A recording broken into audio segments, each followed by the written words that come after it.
পিতা মাতা ছেড়ে আমি ঢাকা শহরে চাকরি করি। হঠাৎ একদিন খবর এলো আমার মা মারা গেল।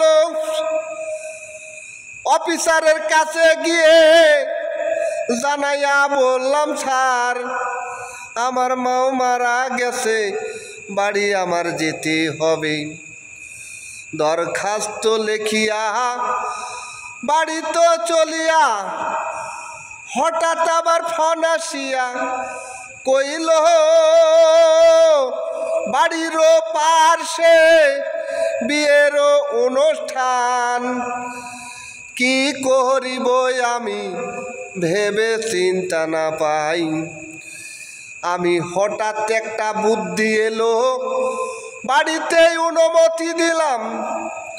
ঠিক আছে, মায়ের কবর দিয়ে দাও।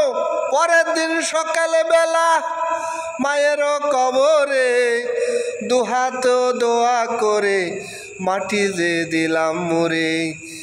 এইটাই আমার মায়ের কবর, দিলাম পথের মাঝে অনুমতি।